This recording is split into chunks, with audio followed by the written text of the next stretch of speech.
አንድ ሀገር አንድ ዕለት ሁለት ፍጹም ተቃራኒ ዓለማት። ዛሬ መጋቢት 24 ነው። ልክ ከ8 ዓመታት በፊት በዚህች ቀን በሚሊዮኖች የሚቆጠሩ ኢትዮጵያውያን አደባባይ ወጥተው በደስታ እንባ ሲራጩ የመከራው ዘመን አበቃ፣ አዲስ የማለዳ ፀሐይ ወጣችልን ብለው ጽኑ ተስፋ ሰንቀው ነበር። ዛሬ በዋና ከተማው አዲስ አበባ በሚያብረቀርቁት አዳዲስ ኮሪደሮችና ፓርኮች ስር ብልጽግናና ልማት የሚዘምሩ የድጋፍ ሰልፎች ሲካሄዱ፣ ከዋና ከተማዋ ኬላ ራቅ ብሎ ባለው የአማራ ክልል ደግሞ የጥይት ጩኸት፣ የፈረሰ የጸጥታ መዋቅርና ቁጣን ያረገዙ የተቃውሞ ማዕበሎች ምድሪቷን እያናወጧት ነው። ለመሆኑ ምን ተፈጠረ? መደመር፣ ይቅርታና ፍቅር በሚሉ ማራኪ ቃላት የተጀመረው የታሪክ ምዕራፍ እንዴት በአጭር ጊዜ ውስጥ ወደ አውዳሚ የእርስ በርስ ጦርነት፣ ወደ አስፈሪ የእገታ ኬላዎችና አጥንት ወደ አስቀሬ ኑሮ ውድነት ተቀየረ? የዓለም የሰላም ኖቤል ሽልማት ያመጣው የለውጥ ማዕበል የትኛው የፖለቲካ ቋጥኝ ላይ ተላትሞ ነው ወደ ደም ጎርፍነት የተለወጠው? በእርግጥ በአዲስ አበባ ላይ የሚገነቡት ግዙፍ ፕሮጀክቶች፣ አስፓልቶችና መብራቶች ከከተማዋ ኬላ ውጭ ያለውን የፈረሰ ሉዓላዊነት፣ የተራበ ዜጋ ሆድና የነደደ የሕዝብ ብሶት ሊሸፍኑት ይችላሉን? ኢትዮጵያውያኑ በእርግጥ እየተጓዙበት ያለው ተስፋ ወደ ተደረገበት የብልጽግና ማማ ነው ወይስ 80 በመቶ መሬቷን አትጓዙበት ተብሎ ቀይ ማህተም ወደ ታተመበት የትርምስ ቀጠና? መጋቢት 24 ቀን 2010 ዓ.ም ዕለቱ በኢትዮጵያ የፖለቲካ ቀን መቁጠሪያ ላይ ደማቅ ክብ ተሰርቶበት የሚያልፍ ታሪካዊ ዕለት ነው። ከዛሬ 8 ዓመታት በፊት ልክ በዚህች ዕለት ጠቅላይ ሚኒስትር አብይ አህመድ በሕዝብ ተወካዮች ምክር ቤት ፊት ቀርበው ቃለ መሐላ የፈጸሙበትና የሀገሪቱ የጠቅላይ ሚኒስትርነት ስልጣን በይፋ የተረከቡበት ጨለማም ብርሃንም ተድላም መከራም የሆነ ቀን። ይህንን በዓለ ሲመት ተከትሎ በኢትዮጵያ ዋና ከተማ አዲስ አበባና በተወሰኑ የሀገሪቷ ክፍሎች የድጋፍ ሰልፎች እየተካሄዱ ናቸው። ሰልፈኞቹ የጠቅላይ ሚኒስትሩን ስኬቶች፣ የተገነቡትን ፓርኮች፣ የኮሪደር ልማቶችንና የብልጽግና ፓርቲ ጉዞ የሚያወድሱ መፎክሮችን አንግበዋል። በተቃራኒው ደግሞ ከዋና ከተማዋ ራቅ ብሎ በሚገኘው የአማራ ክልል ምስሉ ፍጹም የተለየ ነው። በክልሉ የተለያዩ ከተሞችና አካባቢዎች የጠቅላይ ሚኒስትር አስተዳደር አጥብቀው የሚቃወሙ፣ የስርዓቱን መቀየር የሚጠይቁና አሁን ያለውን የትጥቅ ግጭት ተከትሎ የተፈጠረውን ቀውስ የሚያንጸባርቁ የተቃውሞ ሰልፎች እየተካሄዱ ናቸው። በአንድ ሀገር በአንድ ቀን ለአንድ መንግስት የሚቀርቡ ሁለት ፍጹም ተቃራኒ የሆኑ ማህበራዊና ፖለቲካዊ ትዕይንቶች። ይህ የዛሬው ዕለት የኢትዮጵያውያን ነባራዊ እውነታ ኩልል አድርጎ የሚያሳይ ትልቅ የፖለቲካ መስታወት ነው። ይህን መስታወት ይዘን ፍጹም ሚዛናዊና ገለልተኛ በሆነ መንገድ ጠቅላይ ሚኒስትሩ ስልጣን ከያዙበት ከ2010 ዓ.ም ጀምሮ እስከ ዛሬዋ መጋቢት 24 ቀን 2018 ዓ.ም ድረስ ያለውን የኢትዮጵያን የፖለቲካ የጸጥታና የኢኮኖሚ ጉዞ እንቃኛለን። ያ የለውጥ ማዕበል ሲመጣ ህዝቡ ሰንቆት የነበረው ተስፋ ምን ነበር? ዛሬስ መሬት ላይ ያለው እውነት ምን ይመስላል? ክቡራን ሆይ አብራችሁን ቆዩ።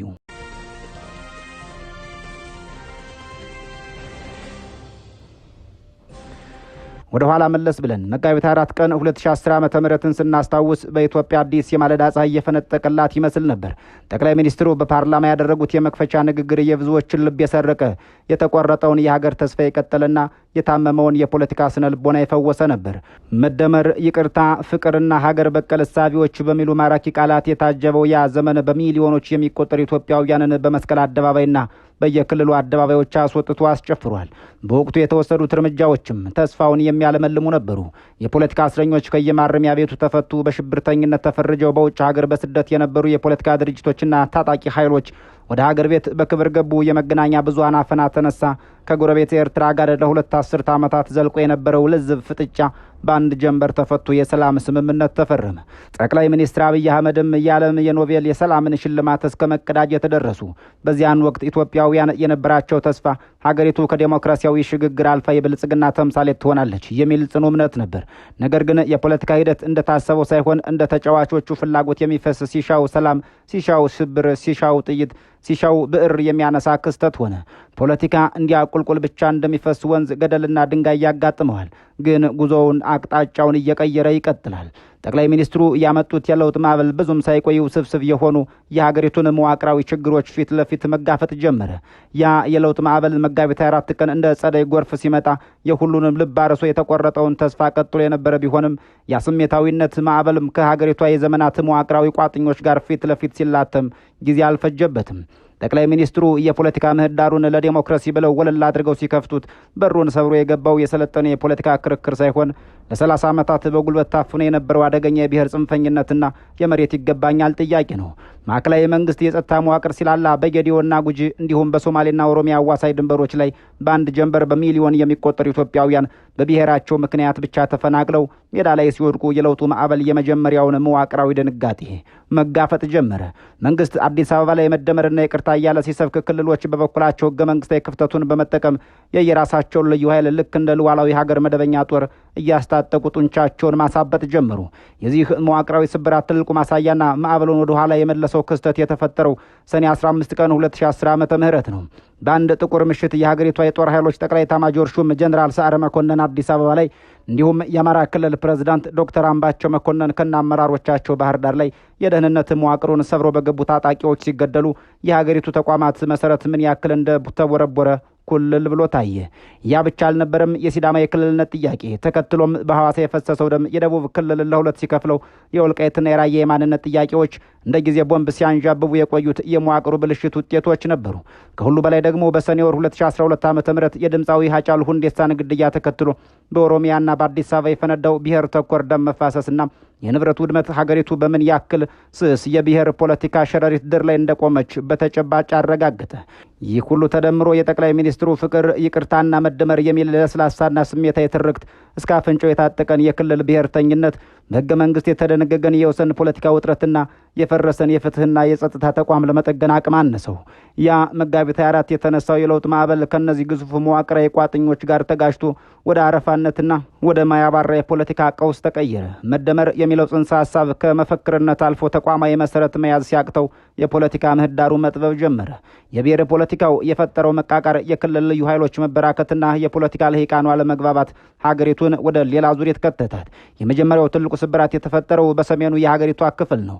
ጠቅላይ ሚኒስትሩ ስልጣን ከያዙ ከ2 ዓመታት በኋላ በመንግስትና በህወሓት መካከል የተፈጠረው የፖለቲካ ሽኩቻ አድጎ ወደ መጠነ ሰፊ አውዳሚ ጦርነት አቀና። ለ2 ዓመታት በዘለቀው የትግራይ የአማራና የአፋር ክልሎች ባደረሰው በዚሁ ጦርነት በመቶ ሺዎች የሚቆጠሩ ዜጎች ህይወታቸውን አጡ፣ በሚሊዮኖች የሚቆጠሩ ተፈናቀሉ። የሀገሪቷ የኢኮኖሚ መሰረትም ወደመ። ጦርነቱ በፕሪቶሪያው የሰላም ስምምነት ቢቋጭም ትቶት ያለፈው ማህበራዊ ጠባሳና የፖለቲካ መቃቃር አሁንም ድረስ ሀገሪቱን እያመማት ይገኛል። የፕሪቶሪያው የሰላም ስምምነት የከባድ መሳሪያዎችን ጩኸት ዝም አሰኝቶ የዲፕሎማሲውን በር ገርበብ አድርጎ ቢከፍትም በወረቀት ላይ የፈሰሰው የፊርማ ቀለም መሬት ላይ ያለውን የደም ጠባሳና የመቃቃር ቁስል ሊያጥበው አልቻለም። ስምምነቱ መደበኛውን ጦርነት አስቆመ እንጂ የጦርነቱን መሰረታዊ መንስኤዎች አላከተማቸውም። በፖለቲካው መስክ ሲመዘን ፕሪቶሪያ ትቶት ያለፈው መቃቃር ዛሬ ለሀገሪቷ ሌላ የካንሰር ህመም ሆኖ አረፈ። በተለይም የወልቃይትና የራያ አካባቢዎች የወሰንና የማንነት ጥያቄዎች በህገ መንግስቱ መሰረት ይፈታሉ በሚል ጊዜያዊ ማስታገሻ መታለፋቸው በጦርነቱ ወቅት የነበረውን የመንግስትና የአማራ ኃይሎች ጥምረት ክፉኛ ሰነጠቀው።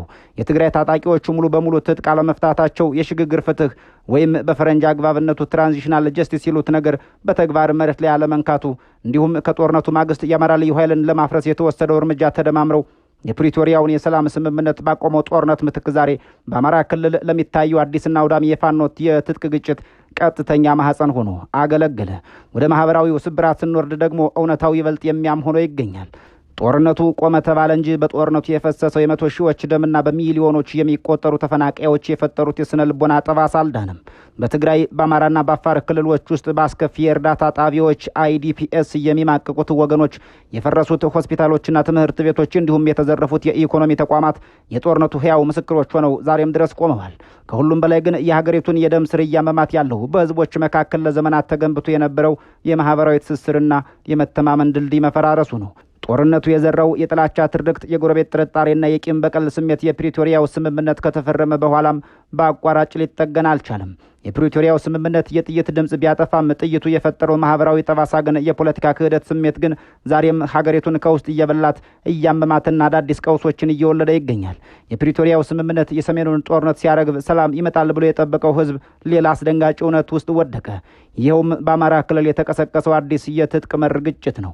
በሰሜኑ ጦርነት ወቅት ከመንግስት መከላከያ ሰራዊት ጎን ተሰልፎ ከፍተኛ መስዋዕትነት የከፈለው የአማራ ልዩ ኃይልና ፋኖ ድንገት ትጥቅ ፍታ የሚል የመንግስት ውሳኔ ሲተላለፍበት ነገሮች ከመስመር ወጡ።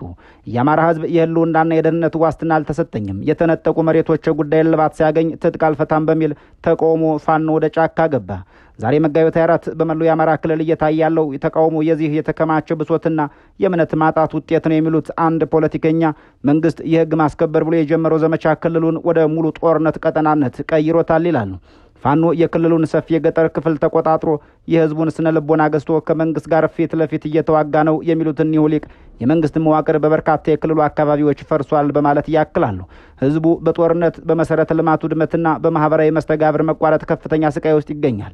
ዛሬ በአማራ ክልል የሚሰማው ድምጽ የዚያ ተስፋ ተቆርጦበት የተነሳ ህዝብ እሮሮ ነው። ይህ በእንዲህ እንዳለ የኦሮሚያ ክልልም የራሱ የሆነ የጸጥታ ቀውስ ውስጥ ከገባ አመታቶች ተቆጥረዋል። መንግስት ሸኔ ብሎ የሚጠራው የኦሮሞ ነጻነት ሰራዊት በክልሉ ሰፊ አካባቢዎችን የሚያደርገው እንቅስቃሴ የዜጎችን በሰላም ወጥቶ መግባት አሳጥቷል። እገታ እንደ ትልቅ የወንጀል ኢንዱስትሪ ተስፋፍቷል። ዜጎች ከከተማ ከተማ ለመንቀሳቀስ ሀብት ለማፍራት አልፎም በሰላም ለመኖር የማይችሉበት ደረጃ ላይ ተደርሷል። በቤንሻንጉል ጉሙዝ በጋምቤላና በሌሎች አካባቢዎች የሚታዩት አልፎ አልፎ የሚንቀሳቀሱ ግጭቶች የዚሁ አጠቃላይ የጸጥታ መደፍረስ ማሳያዎች ናቸው። የሀገሪቱ የጸጥታ ሁኔታ በዚህ ልክ ሲበላሽ መንግስት የኃይል ባለቤትነቱን ወይም በፈረንጅ አግባብነቱ ሞኖፖሊ ኦፍ ቫዮላንስ ለማስጠበቅ የሚቸገርበት ደረጃ ላይ መድረሱን ነባራዊ መረጃዎች ያሳያሉ። በበርካታ የሀገሪቷ ክፍሎች መደበኛ ያልሆኑ ታጣቂዎች የመሬትና የህዝብ ቁጥጥር ሲያደርጉ ማዕከላዊ መንግስት በከተሞችና በዋና ዋና የትራንስፖርት መስመሮች ላይ ብቻ ኃይሉን ለማተኮር ይገደዳል። ወደ ኢኮኖሚው ዘርፍ ስንመጣ ደግሞ ሌላ ፍጹም ተቃራኒ የሆነ ምስል እናገኛለን። በአንድ በኩል ጠቅላይ ሚኒስትር አብይ አህመድ አዲስ አበባን ለማዘመንና ገጽታዋን ለመቀየር ከፍተኛ ርብርብ እያደረጉ ናቸው። የኮሪደር ልማት፣ ግዙፍ ፕሮጀክቶች፣ ግዙፍ ፓርኮች፣ ቤተ መንግስቶች፣ የሳይንስ ሙዚየም፣ አዳዲስ አስፓልቶችና መብራቶች የዋና ከተማዋን ውበት ቀይረውታል። የዛሬው የአዲስ አበባ የድጋፍ ሰልፍም በዋናነት እነዚህን የአይን ማረፊያ የሆኑ የልማት ስራዎችና የመንግስትን የብልጽግና ራዕይ የሚያወድስ ነው። መንግስት እነዚህን ሜጋ ፕሮጀክቶች የኢትዮጵያን አቅምና የወደፊት ተስፋ የሚያሳዩ ናቸው ብሎ ያምናል። የግብርናው ዘርፍ በተለይም የስንዴ ምርት እድገት እንዳሳየና ወደ ውጭ መላክ እንደተጀመረም በስኬት እየተነገረ ነው። ነገር ግን እነዚህ የሚያብረቀርቁ የከተማ ልማቶች ጀርባ እጅግ አሰቃቂ የሆነ የኢኮኖሚ እውነታ ተደብቋል። የኑሮ ውድነቱ የኢትዮጵያውያንን ጫንቃ አጎብጦታል። የዋጋ ግሽበቱ ከቁጥጥር ውጭ ሆኖ መሰረታዊ የፍጆታ እቃዎች እንደ ጤፍ፣ ሽንኩርት፣ ዘይት ያሉ ለአብዛኛው ዜጋ የማይደርሱ ሆነዋል። የገንዘብ የመግዛት አቅም በከፍተኛ ሁኔታ ማሽቆልቆሉ ደሞዝተኛውንና አነስተኛ ነጋዴውን ከድህነት ወለል በታች አውርዶታል። በጦርነቱና በጸጥታ መደፍረሱ ምክንያት ገበሬው ማሳውን በሰላም ማረስ አልቻለም። ነጋዴው ምርቱን ከክልል ክልል ማንቀሳቀስ ተስኖታል። የውጭ ምንዛሬ እጥረት፣ የፋብሪካዎች መዘጋትና ስራ አጥነት የዘመኑ ዋነኛ የኢኮኖሚ መገለጫዎቹ ሆነዋል። ለአብዛኛው ኢትዮጵያዊ በአዲስ አበባ የሚገነቡት ፓርኮችና የኮሪደር ልማቶች የዕለት ጉርስን ከማግኘት የህልውና ትግል ጋር ሲነጻጸሩ የቅንጦት ሆነው ታይተውታል። ዛሬ መጋቢት 24 ላይ ሆነው ይህንን 8 ዓመታት ያስቆጠረውን ጉዞ ለመዘነው የኢትዮጵያ ህዝብ ሰንቆት የነበረው የዴሞክራሲ የሰላምና የብልጽግና ተስፋ በተጨባጭ መሬት ላይ ካለው እውነታ ጋር ፍጹም ተቃርኖ ቆሟል። በአዲስ አበባ የሚታዩ የድጋፍ ሰልፍ መንግስት ገና አቅም እንዳለው የከተማዋን መካከለኛ መደብና ደጋፊዎቹን ማስተባበር እንደሚችል እንዲሁም የጀመራቸውን የመሰረተ ልማቶች ለማሳየት የሚሞክርበት የፖለቲካ ትዕይንት ነው። የመንግስት መዋቅር ስኬቶቻችንን እዩ የሚል መልእክት እያስተላለፈ ነው። በአማራ ክልል የሚታየው የተቃውሞ ሰልፍ ደግሞ መዋቅራዊ ያልሆነ ከስረ መሰረቱ የህዝብን ብሶት፣ የጸጥታ ጦትና የመንግስትን የፖለቲካ ክህደት ያዘለ ነው። ህዝቡ ተስፋ ተነጠቀ፣ ሰላም የጠፋ ሀብት የወደመ እያለ ነው። የጠቅላይ ሚኒስትር አብይ አህመድ የ8 ዓመታት ጉዞ በብርሃንና በጭኑ ጨለማ የተሞላ ነው። ዲፕሎማሲ ድሎችን፣ ግዙፍ የግንባታ ፕሮጀክቶችና የለውጥ ጅምሮች የታዩበት ቢሆንም በሌላ በኩል ሀገሪቱን ወደ ማያባራ የእርስ በርስ ደም መፋሰስ፣ ወደ አስፈሪ የኑሮ ውድነት፣ ወደ እገታና የጸጥታ አልባነት አዘቅት ውስጥ እየከተተ ጉዞ ነው። ህዝቡ ከ8 ዓመት በፊት የሰነቀው ተስፋ ዛሬ ላይ ተሰብሯል። የህግ የበላይነት፣ ዲሞክራሲያዊ ምርጫና ሀሳብን በነጻነት የመግለጽ መብቶች ወደ ኋላ ፈግፍገዋል። ዜጎች በፖለቲካ አቋማቸው ምክንያት መታሰራቸው፣ የመገናኛ ብዙሃን መዘጋታቸው ዳግም የተለመደ ክስተት ሆኗል። መደመር የሚለው ጽንሰ ሀሳብ በጦር መሳሪያ ፈሙዝ ሊተገበር የማይችል መሆኑን የዘመኑ እውነታ አረጋግጧል። መፍትሄውስ ምንድን ነው የተባለ እንደው መፍትሄ ያለን የሚሉ ልሂቃን የኢትዮጵያ የፖለቲካ ቀውስ በጥይት በድሮን ወይም የኃይል እርምጃ በመውሰድ እንደማይፈታ ያለፉት ዓመታት ትልቅ ማሳያ ናቸው ይላሉ። አዲስ አበባ የድጋፍ ሰልፍ በማድረግ ወይም ሁሉንም ተቆጣጥረናል የሚል ፕሮፓጋንዳ በመንዛት ብቻ የሀገሪቱን ውስብስብ የፖለቲካን የጸጥታ ችግር መፍታት አይቻልም። እውነተኛው መውጫ መንገድ ያለው ወደ ድርድር ጠረጴዛ መመለስ ላይ ብቻ ነው ይላሉ። መንግስት የትጥቅ ኃይሉን አደብ አስገዝቶ ሁሉን አሳታፊ የሆነ እውነተኛና ቅድመ ሁኔታ የሌለው ሀገራዊ የፖለቲካ ውይይትን መክፈት አለበት ይላሉ። በአማራ ክልልም ሆነ በኦሮሚያ የሚንቀሳቀሱ ታጣቂዎችም የትጥቅ ትግል በመጨረሻ ሀገርን ከማፍረስና ህዝብን ከማስጨረስ ባለፈ ዘላቂ መፍትሄ እንደማያመጣ ተገንዝበው ለሰላማዊ የፖለቲካ ሽግግር በራቸውን ክፍት ማድረግ ይጠበቅባቸዋል ይላሉ።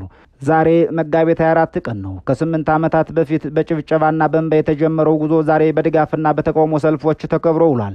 እርግጥ ነው ሀገር የጋራ ነው። መንግስታት ይመጣሉ፣ ይሄዳሉ፣ የፖለቲካ መሪዎች ይሾማሉ፣ ይሻራሉ። ኢትዮጵያና ህዝቧ ግን ቋሚ ናቸው። የህዝብን ድምፅ ማዳመጥ፣ ከስህተት መማርና ለሰላም ቅድሚያ መስጠት የዛሬውም የነገውም ትውልድ ትልቁ የቤት ስራው ነው። ሰናይ ጊዜ እየተመኘን በዚሁ እንሰናበታለን።